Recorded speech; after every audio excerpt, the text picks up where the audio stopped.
Segundo Reis, capítulo 9. Sucedeu que, vendo Jorão a Jeú, perguntou: A paz, Jeú? Ele respondeu: Que paz, enquanto perduram as prostituições de tua mãe Jezabel e as suas muitas feitiçarias. Versículo 22.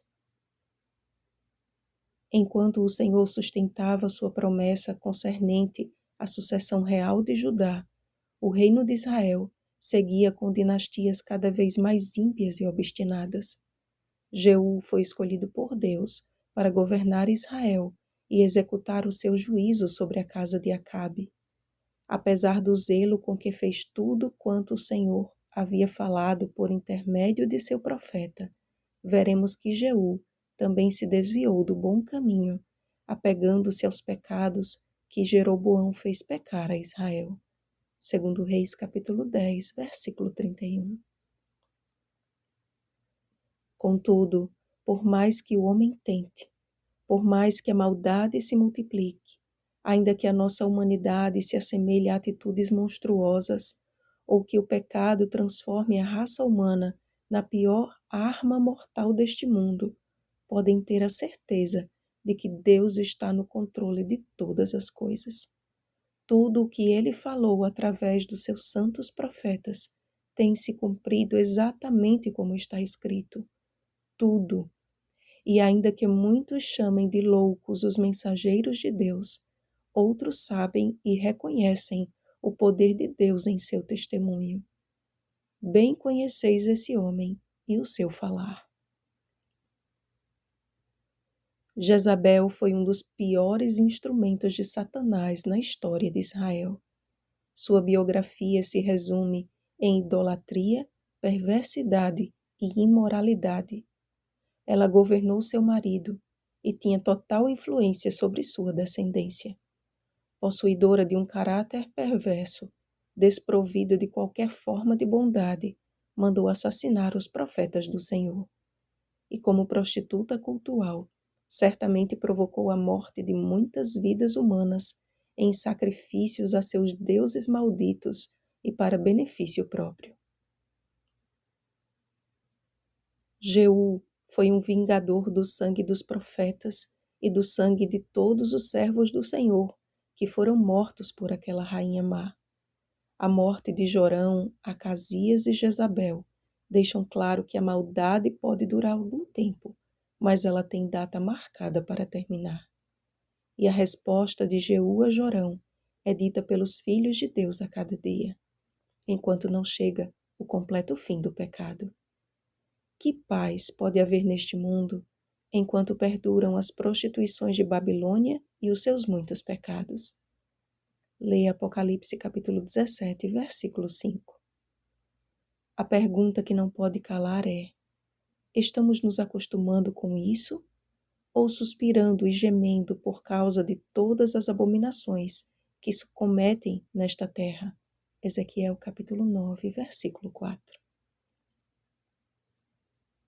Muitos cristãos têm se acomodado e até apoiado as abominações do presente século, como se tratando de boas causas. Defendem a ideia de que para evangelizar certos grupos sociais, precisamos apoiá-los em seus pecados.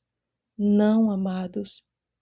É certo que nossa missão consiste em pregar o evangelho a todos, sem acepção de pessoas, mas isto não inclui em fazermos aliança com o mal.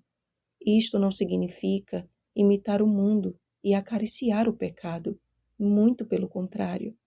Pregar o evangelho com amor inclui falar a verdade, ainda que esta primeiro tenha que ferir para depois curar. Agradeço ao Senhor por todas as cicatrizes que carrego em meu coração, porque todas elas apontam para as chagas do meu Redentor Jesus Cristo. Como última igreja de Cristo, nossa missão consiste em replicar o seu apelo. Arrependei-vos, porque está próximo o reino dos céus. Mateus capítulo 4, versículo 17. Israel tornou-se lugar de imoralidade e idolatria, um quadro típico de nossos dias. À semelhança de Jezabel, Muitos se envaidecem nas janelas de suas casas e não sabem que estão prestes a contemplar o cenário de sua própria destruição. E daqueles que Deus tem enviado para diverti-los é dito: porque veio a ti este louco? Dentro em breve será derramado sobre os impenitentes o vinho da cólera de Deus, preparado sem mistura. Apocalipse capítulo 14, versículo 10. Porque o juízo é sem misericórdia para com aquele que não usou de misericórdia. A misericórdia triunfa sobre o juízo. Tiago capítulo 2, versículo 13. Portanto, para os que estão em Cristo Jesus, não se trata de uma mensagem que causa medo, mas que fortalece a fé. Enquanto o mundo cambaleia para o fim, só permanecerão em pé aqueles que começaram a viver a eternidade aqui, os que guardam os mandamentos de Deus e a fé em Jesus. Apocalipse capítulo 14, versículo 12. Se as injustiças deste mundo lhe causam indignação, acredite, bem-aventurados os que têm fome e sede de justiça, porque serão fartos. Mateus capítulo 5, versículo 6. Despertemos, povo do Senhor. Despertemos para resgatar nossos irmãozinhos que ainda estão a perecer em trevas. Nem que tenhamos, como o jovem profeta, que falar, abrir a porta e fugir. Anunciemos o Evangelho eterno, quer seja oportuno, quer não. 2 Timóteo capítulo 4, versículo 2. Pastores e líderes, o Espírito Santo apela especialmente a vocês hoje. Aceitar o pecador não inclui aceitar o seu pecado, pois assim diz o Senhor: ai dos que ao mal chamam bem e ao bem mal, que fazem da escuridade luz e da luz escuridade, põem o amargo por doce e o doce por amargo. Isaías capítulo 5, versículo 20. Que a nossa vida seja uma declaração viva do cumprimento da última e maior das promessas de Deus. Certamente venho sem demora. Amém. Vem, Senhor Jesus. Apocalipse capítulo 22, versículo 20. Vigiemos e oremos. Bom dia, peregrinos a caminho do lar. Oremos pelo batismo do Espírito Santo. Oremos uns pelos outros.